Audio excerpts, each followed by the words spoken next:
Muy bien, vamos hermanos a abrir la palabra de nuestro Dios. Vamos a abrir nuestro corazón a la palabra. El domingo pasado estábamos hablando acerca de la importancia de poner a la vida cristiana, especialmente al ministerio, intensidad. Hemos hablado de la importancia de no tomar la vida cristiana, no tomar especialmente el ministerio en una manera leve, en una manera casual. La Escritura nos enseña que debemos de identificarnos como un atleta, como un boxeador que dice que golpea su cuerpo, dice, lo pone en servidumbre. Y el apóstol Pablo es uno de los, si no es el mejor teólogo, aparte del Señor Jesús, cristiano que vemos en las Escrituras, no solamente en las Escrituras, pero a través de la historia.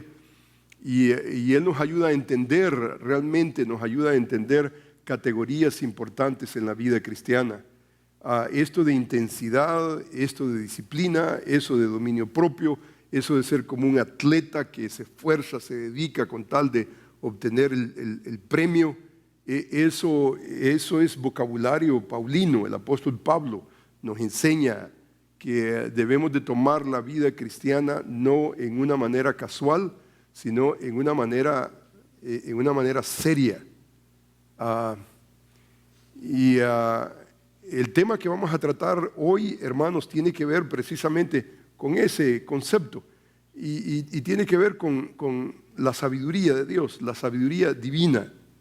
Y la pregunta que yo tengo para el día de hoy, vamos a regresar al tema porque no podemos agotar este tema. El tema es increíblemente amplio, pero vamos a tratar con el tema de la sabiduría divina. Ahora, cuando hablamos, hermanos, de la sabiduría divina, inmediatamente debemos nosotros de deducir que si hablamos de la sabiduría divina, entonces la deducción es que hay sabiduría que es humana, ¿no es cierto?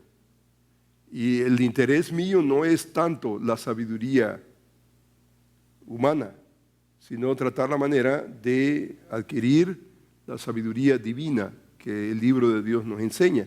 Y entonces lo que vamos a tratar, digamos, en el tiempo que vamos a pasar, básicamente yo quiero considerar dos puntos en lo que consiste básicamente la sabiduría divina.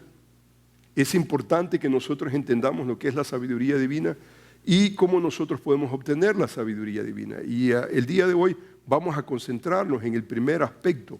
Vamos a concentrarnos en el aspecto en qué consiste la sabiduría divina. Y vamos a terminar, y no vamos a agotarlo todo, pero por lo menos vamos a avanzar y vamos a tratar la manera de aprovechar lo que nos queda del tiempo. Es bastante breve el tiempo que tenemos, pero vamos a tratar la manera de avanzar en nuestro tiempo. Entonces, ¿en qué consiste la sabiduría divina? Ahora, importante que nosotros nuevamente entendamos que para entender la sabiduría divina debemos de entender qué cosa, la sabiduría humana, ¿no es cierto? Y entonces yo estoy contrastando para que nosotros podamos entender lo que es la sabiduría humana, la sabiduría divina, debemos de entender lo que no es. Lo que no es, y entonces el contraste de la sabiduría divina es la sabiduría humana. Entonces podemos básicamente decir que la sabiduría humana básicamente más elevada está en base a estos elementos, por lo menos tres elementos. Cuando usted, por ejemplo, habla con una persona, digamos, secular, que no es creyente, no tiene nada que ver con la vida cristiana, nada con la vida de Dios, una persona sabia en su máxima expresión considera por lo menos tres elementos. Y esto usted lo puede observar, digamos, en cualquier aspecto de la vida, en cualquier segmento de la vida, usted observa estos tres elementos. Por ejemplo, el primero de ellos tiene que ver con el conocimiento de los hechos. Por ejemplo, una persona sabia es una persona que considera, por ejemplo, los hechos. Una persona sabia desea de alguna manera buscar cómo maximizar, digamos, la vida. Y entonces para maximizar en la vida tiene que considerar los hechos de la vida, las evidencias de las cosas, ¿no es cierto? Quiere entender la realidad, su contorno, Y entonces una persona sabia en el mundo es una persona que invierte tiempo. Antes de actuar, es una persona que de alguna manera piensa, digamos, ok, ¿qué es lo que tengo a mi alrededor? ¿Cuál es mi situación? Y entonces se preocupa de alguna manera en entender su contorno, entender su contexto. Pero no solamente, digamos, es conocedor, digamos, de los hechos, de la evidencia de la vida, pero número dos, él analiza esos hechos en su contexto apropiado. Y entonces él no solamente, digamos, está acumulando, digamos, información, pero luego después esta persona sabia del mundo, que no tiene nada que ver con Dios, ¿qué es lo que hace con esa información? Esa información trata de analizarla. Y entonces analiza la información, trata la manera de pesar y lo pone básicamente en una balanza. Y entonces, por ejemplo, si va a comenzar un negocio, dice, por ejemplo, bueno, él quiere que, digamos, su negocio pueda florecer, ¿verdad?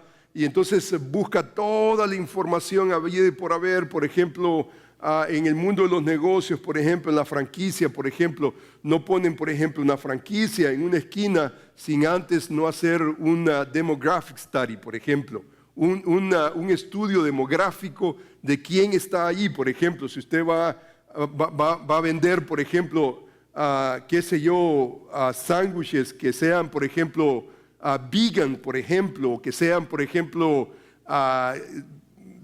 orientados, digamos, a las dietas, y digamos, y usted hace el estudio demográfico y se da cuenta que en la comunidad a la gente no le importa eso, no le importa, lo que le importa a la gente es comer, punto.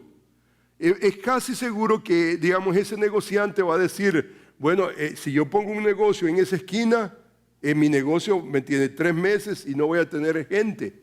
Entonces, ¿qué es lo que tiene que hacer? Buscar un lugar donde hay gentes, ese mercadeo. O sea, el hombre sabio tiene que hacer eso. Y no tiene nada que ver con Dios. Cero con Dios, cero. No tiene nada que ver. Entonces, ¿qué hace? Busca información, analiza esa información, qué es lo que significa. Por ejemplo, esto se ha probado, por ejemplo, una carretera que viene desde Pasadena hasta Acton. Va a cruzar todo eso. Lo que quieren es descongestionar el 5 para que haya, digamos, por ejemplo, todo el tráfico que viene de Lancaster, Palmdale, que pueda atravesar por esa arteria. Entonces, ¿qué es lo que está ocurriendo? Lo que está ocurriendo es que Acton en este momento se está volviendo carísimo. ¿Por qué? Porque el freeway va a pasar por ahí. Y entonces es muy seguro que la ciudad va a crecer. Y entonces, ¿qué cree que están haciendo los inversionistas? Se están posicionando. ¿Por qué? Porque están buscando información y entonces esa información está conectada con los que hacen decisiones, los que aprueban dónde va a ir la carretera, dónde va a ir. Entonces, todo eso es importante para los sabios del negocio.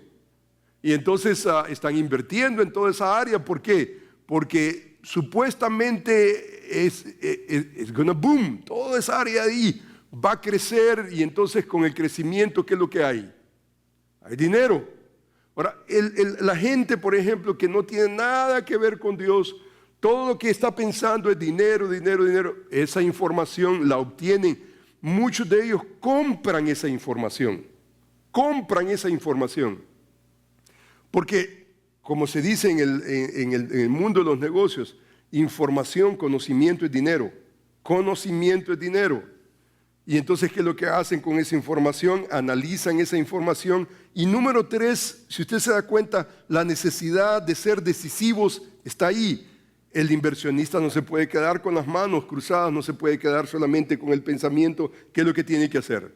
Tiene que hacer una decisión. Tiene que lanzarse. Tiene que tomar riesgos. Y digamos, alguien sabio, ese es, digamos, en el mundo. Ese es alguien sabio. Por ejemplo, si va a pensar, por ejemplo, ir al colegio, ¿voy al colegio o voy, por ejemplo, a una escuela ocupacional, por ejemplo? Y gente decide, por ejemplo, ¿cuál va a ser, digamos, el resto de los siguientes 5 años? ¿Voy a una escuela, por ejemplo, o voy a una escuela vocacional, o voy, por ejemplo, a la militar, o voy, aprendo un oficio? Todo eso es información, analiza esa información y al final, ¿qué es lo que hace la persona sabia del mundo secular? Decide. Por ejemplo, aquí yo tengo un ejemplo, este ejemplo que usted ve ahí. Este ejemplo básicamente es el siguiente, y este se puede multiplicar. Ahorita estoy hablando yo del ejemplo de los negocios, pero si usted observa, por ejemplo, un general, por ejemplo, que desea ganar una batalla. Aquí hay un general. Este general no tiene nada que ver con Dios. Cero, no tiene nada que ver con Dios. Entonces, el objetivo de él, ¿cuál es? El objetivo de él es ganar la batalla. ¿No es cierto? Para él, ganar la batalla, ¿qué cosa es? Éxito. Para el negociante, ¿éxito qué es? Tener dinero, ¿no es cierto? Para él ese es el éxito. Para el general, ganar la batalla es el éxito. Entonces, el general sabio debe, por ejemplo, número uno, conocer los hechos. Por ejemplo, el terreno, el clima, el poderío del ejército contrario, dónde están localizados, cómo pelean. Por ejemplo, si usted se da cuenta, qué distintivos tienen en cuanto a la guerra, cómo ellos hacen la guerra, están cansados, no están cansados, etcétera, etcétera, etcétera. ¿Por qué? Porque quiere ganar la guerra, ¿no es cierto? Si él sabe, por ejemplo, que hay un ejército de 1000 soldados y él tiene 10 soldados, no va a hacer la guerra. La información para él, ¿qué cosa es? De ahí va a depender su éxito. De ahí va a depender su éxito, ¿no es cierto? Pero no solamente él identifica los hechos, conoce los hechos, pero número dos, en base a los hechos, entonces el sabio general debe entender el tiempo, la manera del ataque, cuándo se va a atacar, por qué lugar se va a atacar, cuál es el punto débil del contrincante. O sea, todo eso el general, la información tiene que pesarla. Tiene que analizarla. Pero número tres, el general no puede quedarse con las tropas solamente pensando. No, ¿qué es lo que tiene que hacer el general? Tiene que actuar. Este escenario que usted ve acá es el escenario típico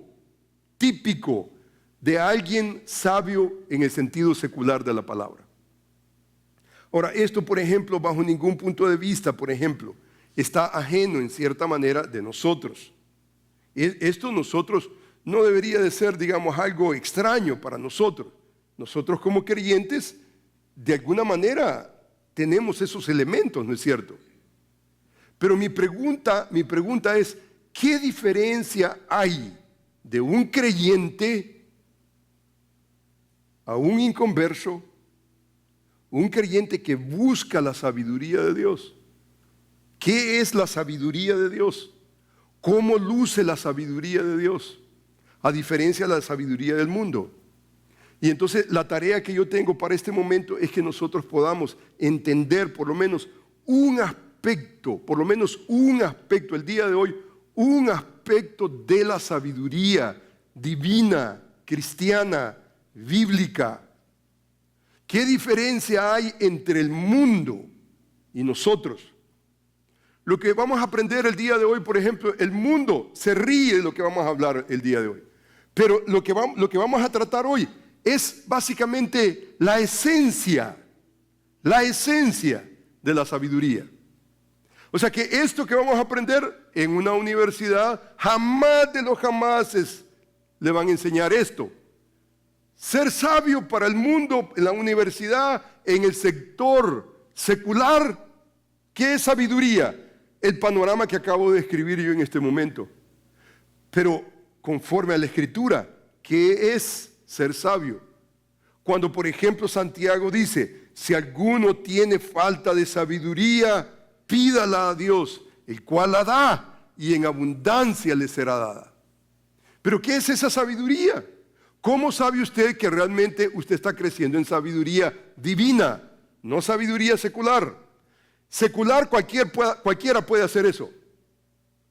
Por ejemplo, esto que acabo de escribir, cualquiera lo puede hacer. Usted no tiene que ser cristiano para hacerlo. Ahora, yo creo que el cristiano no va a estar en contra de un proceso como ese, ¿no es cierto? Va a ser un negocio, ¿qué es lo que va a hacer? ¿En ignorancia? No, tiene que buscar los hechos, tiene que entender la evidencia, tiene que buscar información, en momentos comprar información.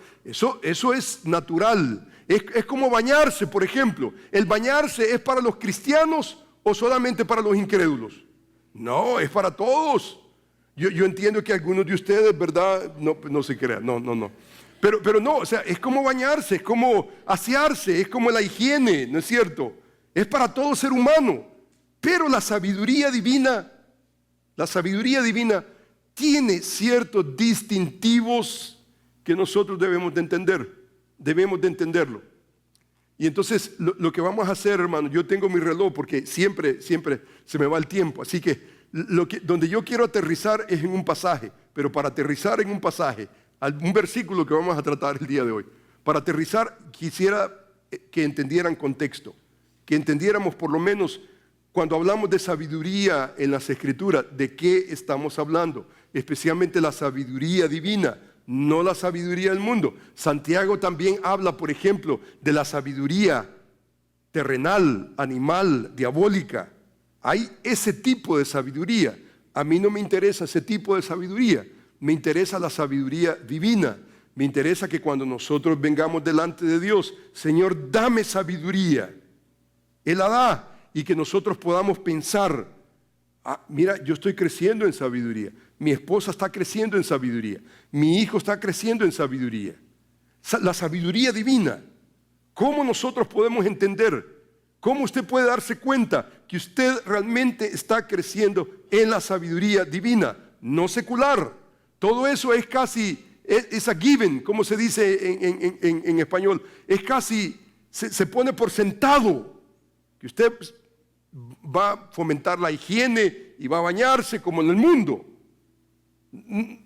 O sea, estamos asumiendo, pero buscar la sabiduría divina, entender que estoy creciendo en la sabiduría divina, usted y yo como cristianos debemos de entenderla.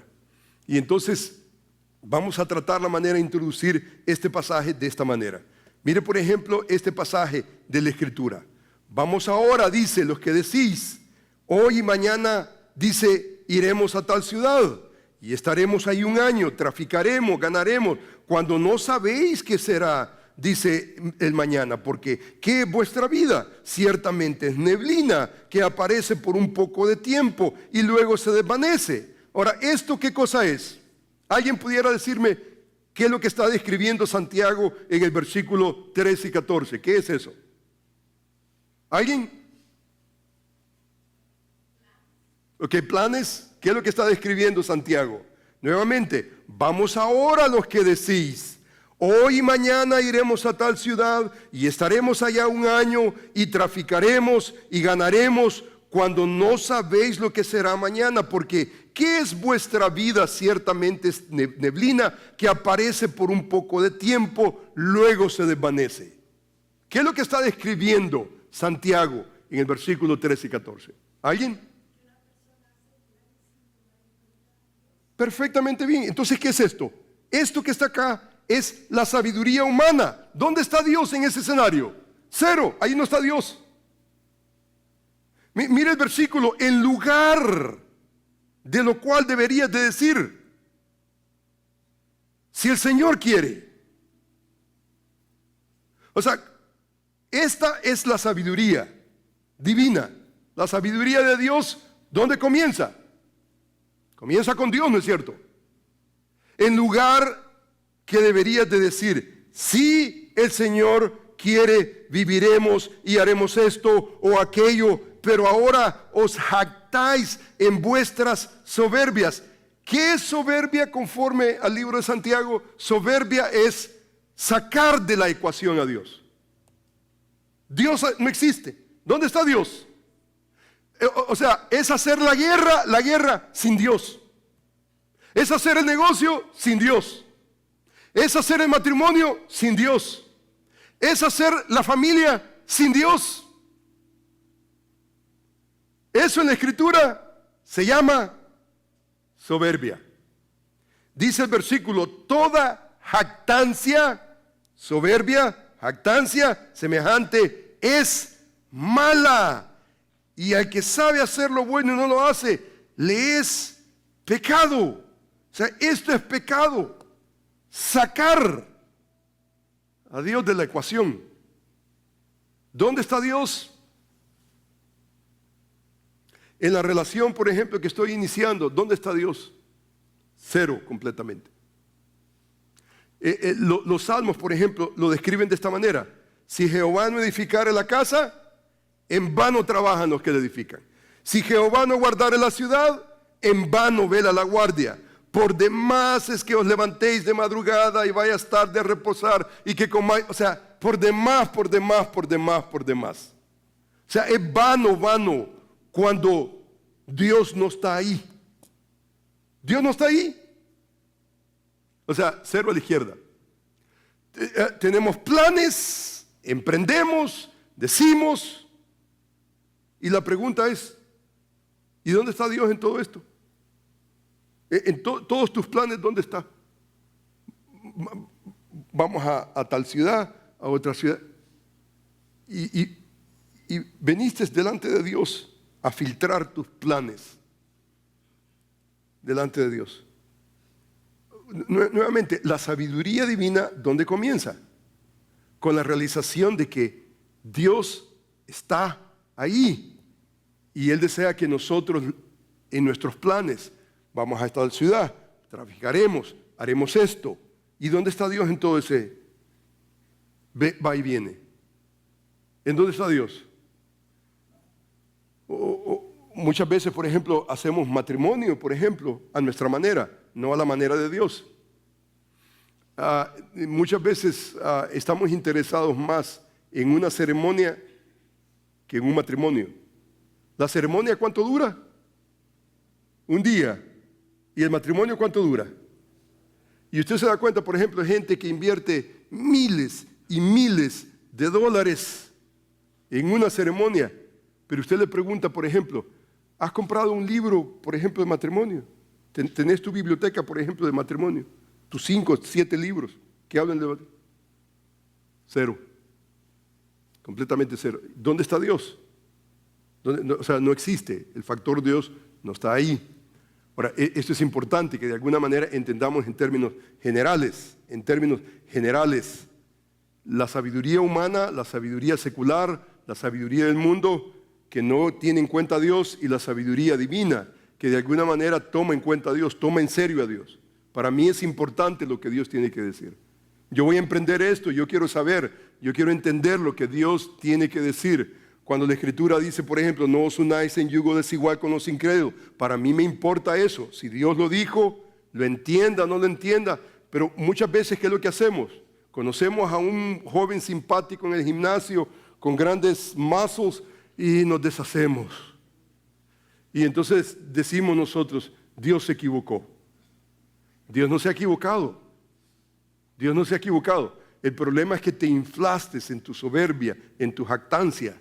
Y estás pensando básicamente que tú puedes hacer la vida mejor de lo que Dios ha prescrito, lo que Dios ha establecido en su palabra. ¿Dónde está Dios? Y entonces Dios nos enseña realmente en su palabra. Pero el principio superior que yo quiero capitalizar el día de hoy es en esta realidad. Si usted observa, por ejemplo, este es 1 Corintios, el capítulo 2. Y en este capítulo el apóstol Pablo, por ejemplo, habla del concepto de sabiduría y él desarrolla el concepto de la sabiduría en este sentido. Esta es la palabra del Señor. Dice, así que hermanos, cuando fui a vosotros, dice, a anunciaros el testimonio de Dios, cuando fui a vosotros a anunciaros el testimonio de Dios. O sea, ¿qué es lo que estaba haciendo el apóstol Pablo? Entró a la ciudad de Corintio y ¿qué hizo? Básicamente a proclamar, dice el versículo, cuando fui a vosotros a anunciar, dice el testimonio de Dios. El testimonio de Dios tiene que ver con la obra de Dios, especialmente en este pasaje de la Escritura, en la persona de Jesús. Cuando fui, dice a vosotros, dice, a proclamar, dice, a testiguar, a anunciar el testimonio de Dios, no fui con excelencia de palabras de sabiduría, pues me propuse no saber entre vosotros cosa alguna, sino a quién, a Jesucristo y a este crucificado. O sea que está hablando, ¿qué cosa? Pablo está hablando del testimonio de Dios. Dice que yo entré entre ustedes, dice, una ciudad pulcra, casta, de gran entendimiento. En gran parte se practicaba la retórica, el conocimiento, la filosofía griega. Era básicamente, Corinto era un hub, era básicamente una atracción para los grandes. Él entró y él dice, mira, yo no fui con palabras de sabiduría humana, ese no fue mi interés. Entré entre vosotros y me propuse no saber entre vosotros cosa alguna, sino a quién, a Jesucristo y este crucificado. Ni siquiera resucitado, crucificado. Jesucristo, el que vino a hacer el sacrificio perfecto por los pecados de los hombres, está enfatizando el sacrificio de Él. Pero si usted se da cuenta, no me propuse no saber nada sino a Jesucristo. Y entonces esto en el contexto de palabras de sabiduría, contraste palabras de sabiduría humana. Dice, y aunque estuve entre vosotros con debilidad y mucho temor y temblor, y ni mi palabra ni mi predicación fue con palabras persuasivas de humana sabiduría, sino con demostración del Espíritu y de poder, para que vuestra fe no esté fundada en la sabiduría de los hombres. Vuestra fe no fundada en la sabiduría de los hombres, sino dice en el poder de Dios. Sin embargo, dice, hablamos sabiduría entre los que han alcanzado madurez, y sabiduría no de este siglo, ni de los príncipes de este siglo que perecen. La sabiduría con todos sus príncipes y sus grandes, la sabiduría de ellos perece. Dice el versículo bíblico, la cual Dios predestinó, dice, mas hablamos sabiduría de Dios, el misterio de la sabiduría oculta, la cual Dios predestinó antes de los siglos para nuestra gloria. Ahora, hermanos, esto es importante, porque este es el testimonio de Dios en la persona de Cristo, especialmente su sacrificio perfecto. ¿Qué hace el sacrificio perfecto? ¿Quién es Jesús? Ese Cordero de Dios que quita el pecado del mundo. Él es la propiciación por nuestros pecados.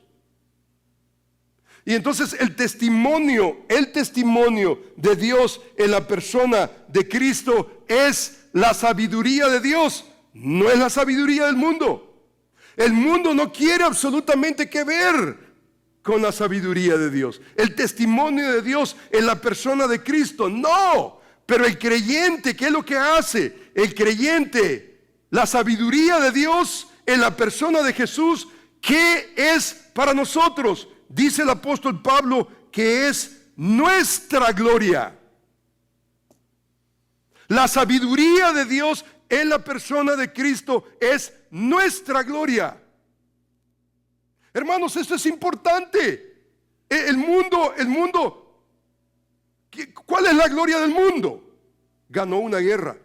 El general ganó una guerra. El empresario se hizo de franchises por todo el mundo.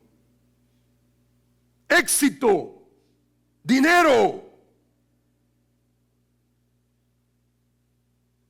Dice la Escritura, esa sabiduría perece. Esa sabiduría perece.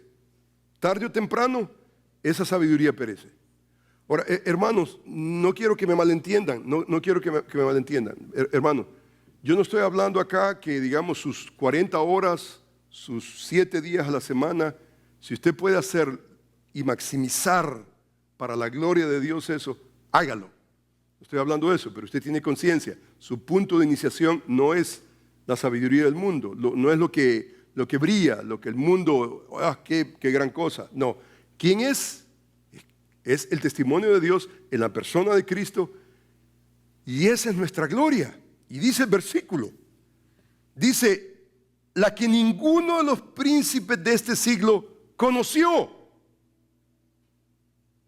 Dice esa sabiduría, ninguno de los príncipes de este mundo conoció, porque si la hubieran conocido, nunca habrían crucificado.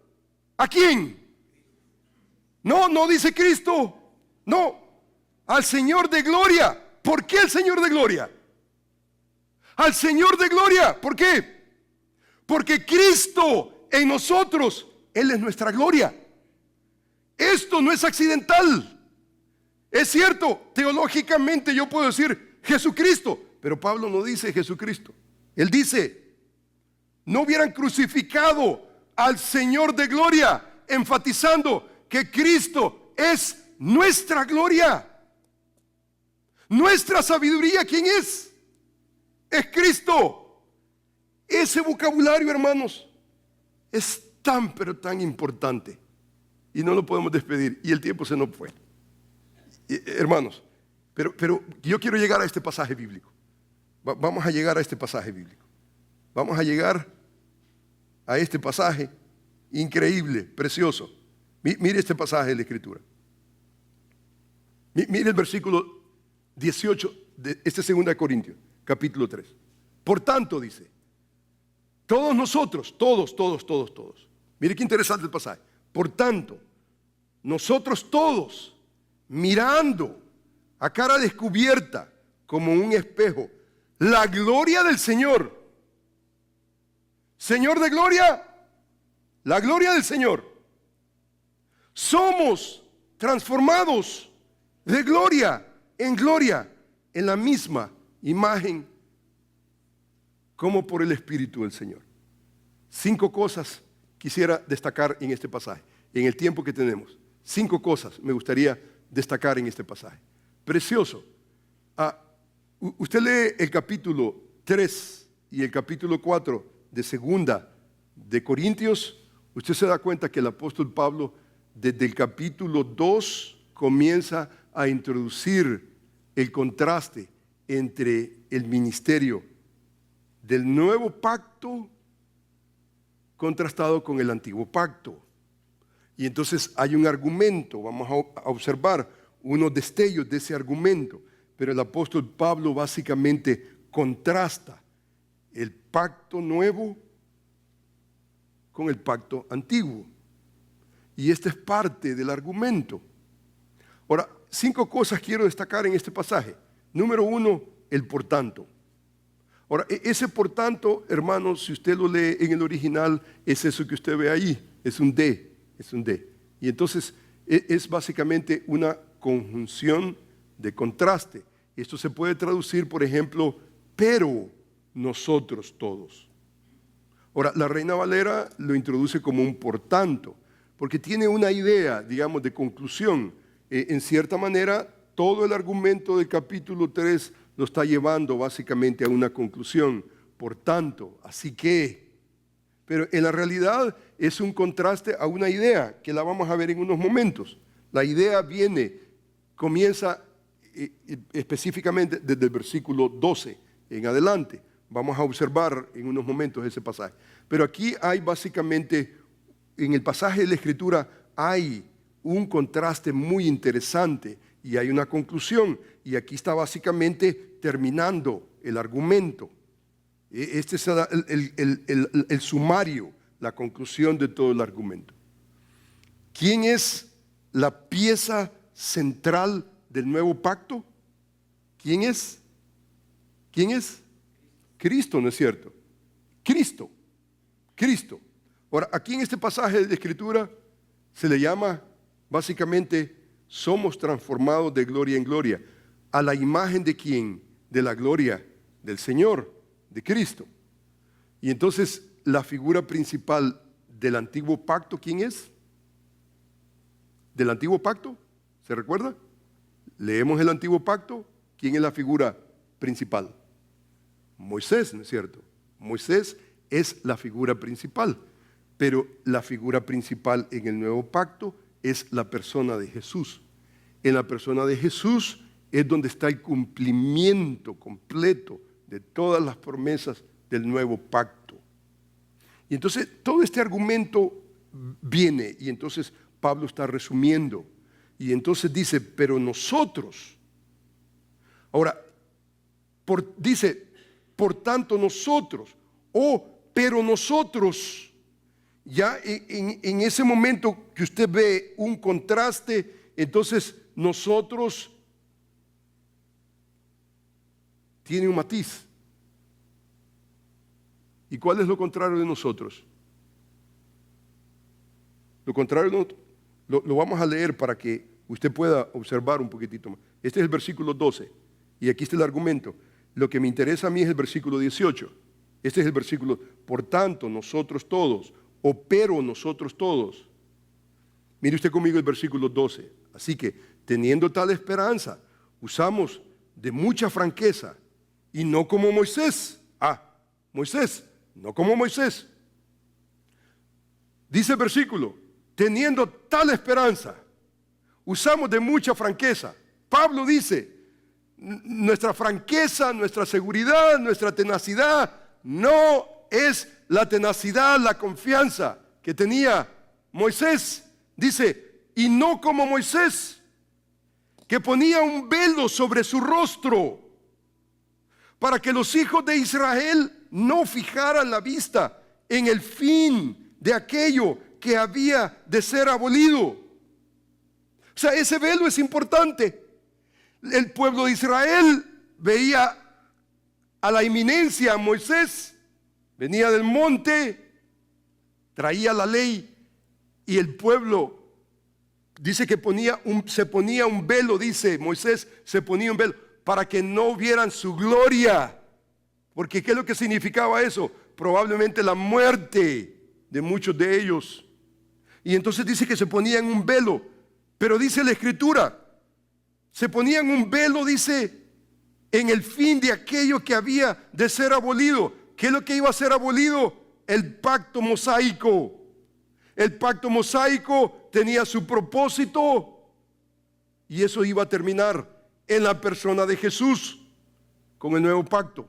Y entonces dice, pero el entendimiento de ellos, de los israelitas, se embotó.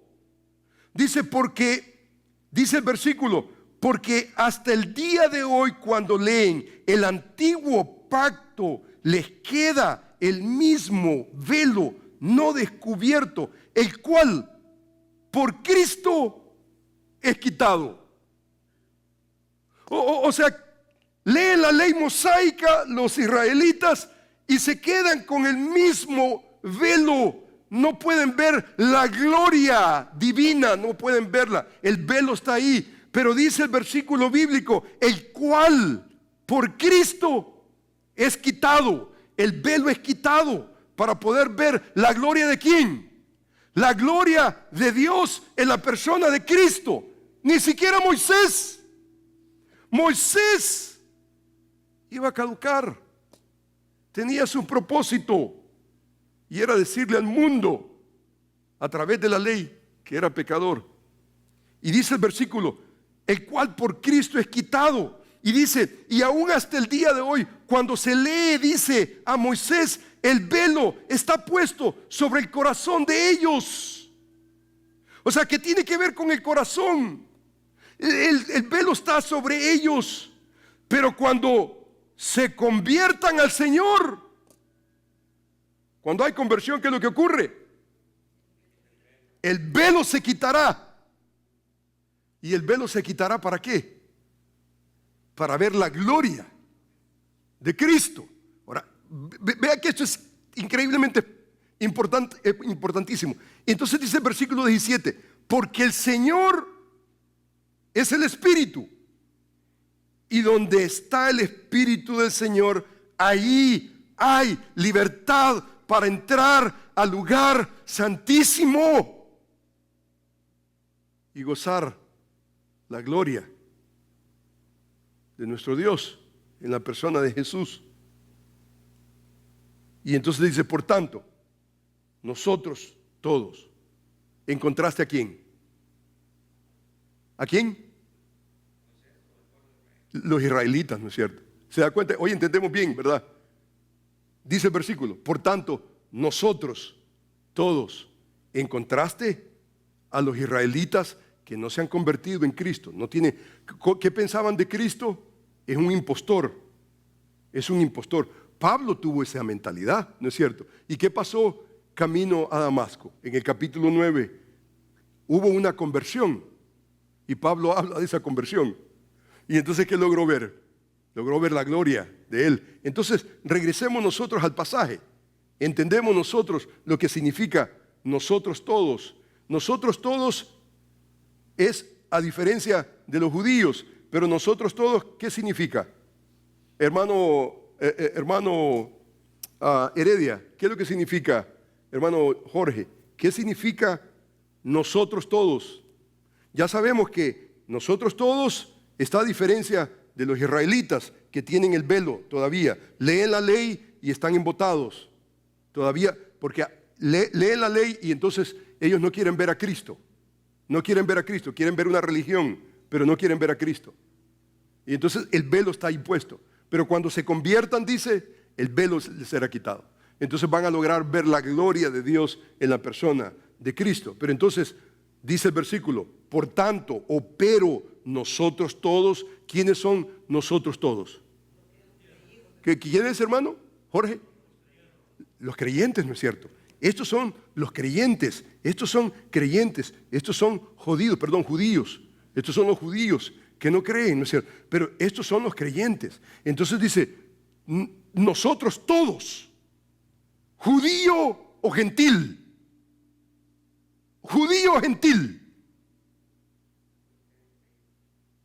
pero creyente, hemos creído, dice el versículo.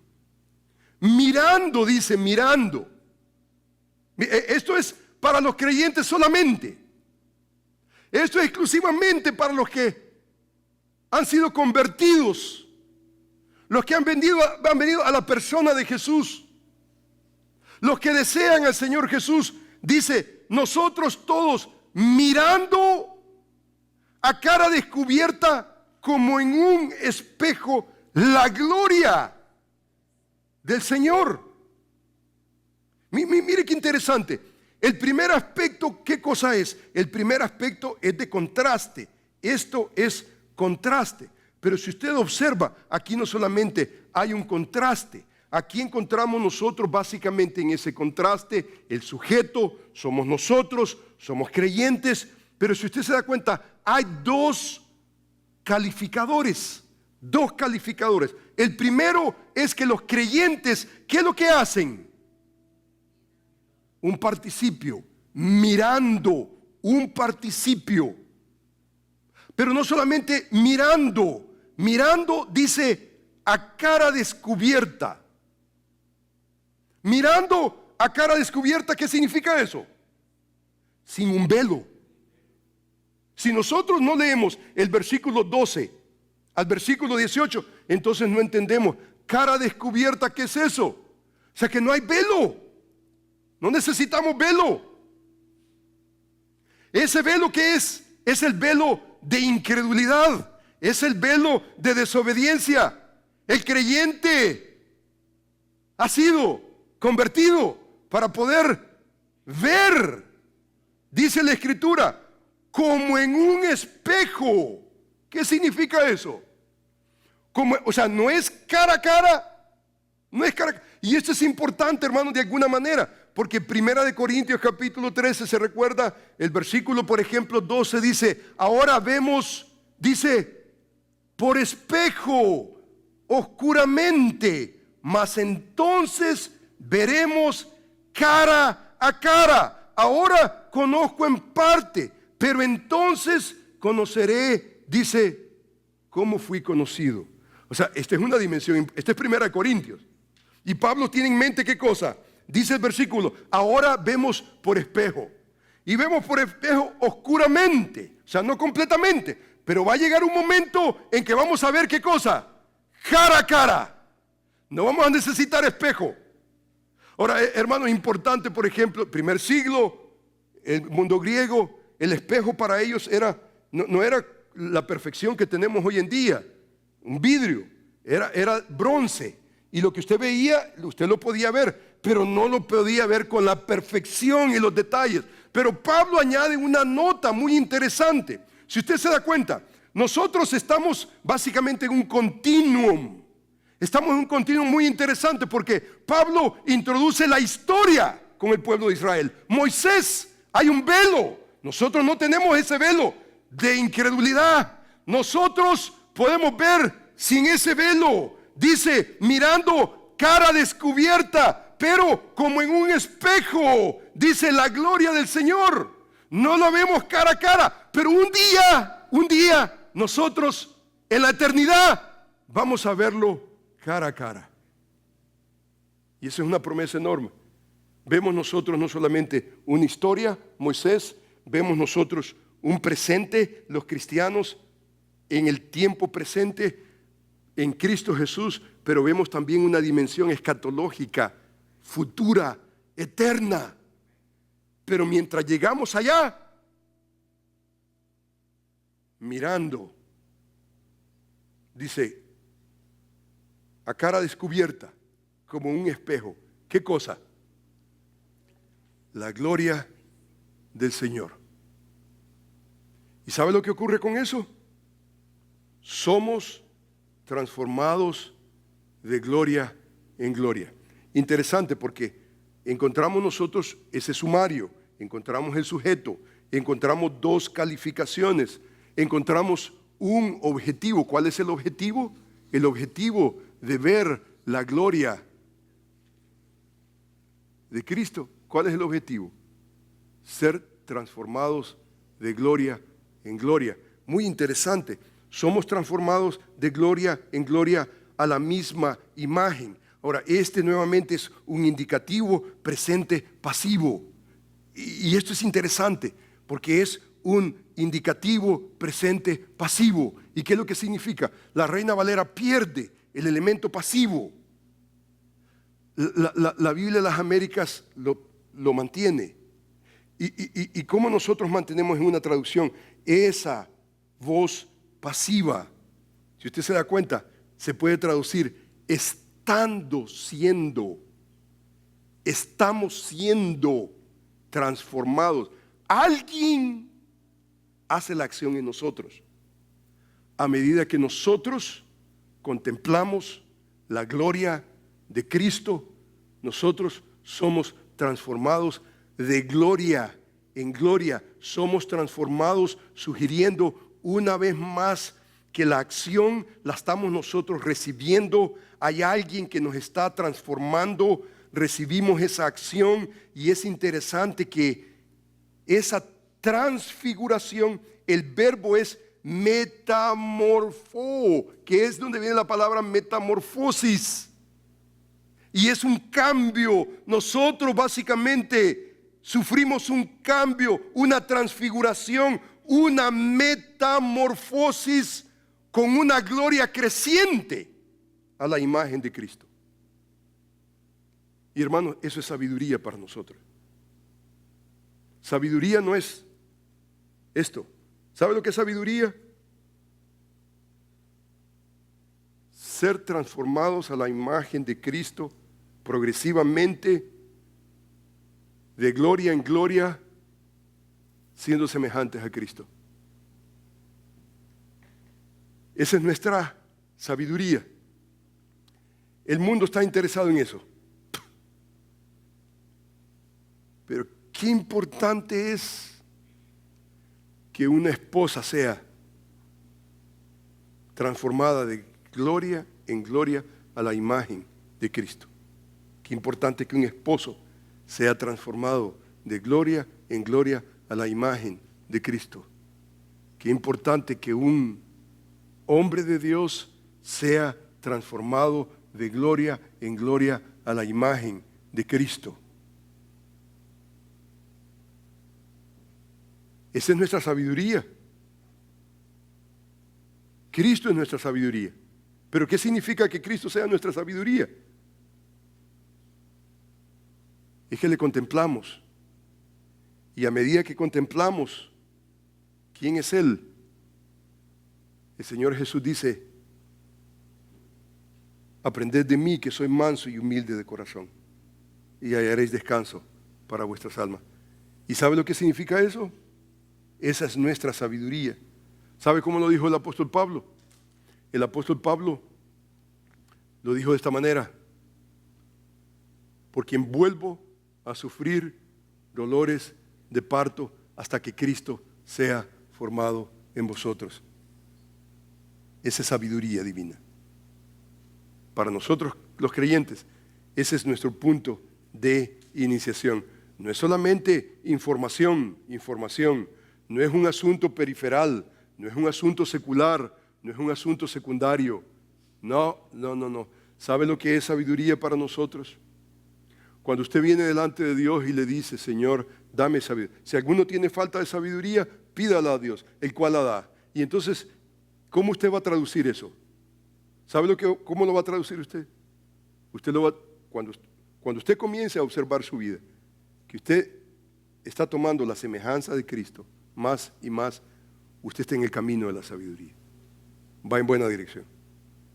Usted es más manso con su esposa, más condescendiente con su esposa. Usted es no manso con su esposa. Es más humilde con su esposa. ¿Por qué? Porque usted está siendo conformado a la imagen de Cristo. Entonces, nosotros oramos, por ejemplo, nosotros decimos: Señor, dale sabiduría al hermano. ¿Y qué significa eso? Que sea como Cristo. Que Cristo sea formado en su vida. Somos cristianos, que se note Cristo en nuestro trato, en nuestra manera. Nuestra categoría no es secular, no es mundana, no es lo que cualquier otro puede hacer. El mundo hace eso. Pero ¿qué es lo que hace solamente un cristiano que ha nacido en Cristo? ¿Qué es lo que hace? Nosotros, todos, sin excepción, mirando cara a cara, como en un espejo, la gloria del Señor, somos transformados de gloria, en una gloria progresiva, de una gloria salvífica a una gloria de santidad, en la misma imagen. Y dice, muy interesante, la última frase: como por el Espíritu. Como por el Espíritu es la fuente. Ahora, esa frase es compleja, porque si usted se da cuenta, hay dos sustantivos genitivos: Señor, Espíritu, y versiones modernas hacen una serie de cosas.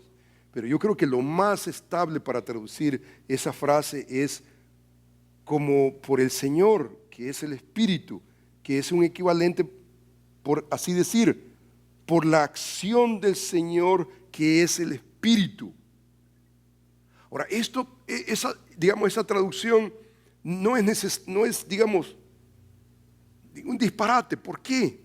No es un disparate porque si usted se da cuenta, en el versículo que observábamos hace unos momentos, si usted se da cuenta, el Señor es ¿qué cosa? Es el Espíritu del Señor. Genitivo. Tiene que ver con qué. Tiene que ver con la realidad que el Espíritu es el Señor. Y donde está el Señor, el Espíritu provoca en nosotros el deseo de querer ser como Cristo. O sea, la fuente no somos nosotros. Hay alguien más interesado. Usted se da cuenta, la esposa podrá estar interesada que su esposo sea como Cristo, el papá interesado que el hijo sea como Cristo, el pastor, conforme el pasaje de la Escritura, hay alguien más interesado. ¿Y sabe quién es? Es el Señor, el Espíritu. A través del Espíritu Él hace una acción. Él es el que está más interesado en nuestra santificación, en nuestra transformación, que todos nosotros juntos. Porque es una obra divina. Es la obra en nosotros. Mi plegaria como pastor es: Señor, enséñanos como iglesia a ser sabios. ¿Y qué significa eso? Ser como Cristo. Ser como Cristo. Contemplar la gloria de Cristo y decirle: Señor, yo veo tu gloria magnífica, llena de gloria, de bondad. Yo quiero ser como Cristo. Vamos a orar al Señor. Amantísimo Padre, yo te agradezco, Señor, por lo bueno que tú eres. Gracias porque nos das, Señor, el privilegio de abrir tu libro y poder, Señor, pensar, Padre bendito, Señor, bíblicamente. Señor, yo te agradezco y te alabo, Señor, porque podemos venir delante de ti y suplicar, Señor, por esa sabiduría divina. ¿Cuánto necesitamos esa sabiduría divina de día a día y ser como Cristo? Señor, permite que Berea pueda abrazar, Señor, la sabiduría divina. Que no sea solamente una sabiduría humana que nos avanza en cosas.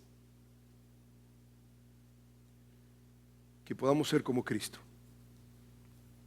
En nuestra manera, en cómo pensamos, cómo sentimos, cómo actuamos, cómo hablamos, como Cristo.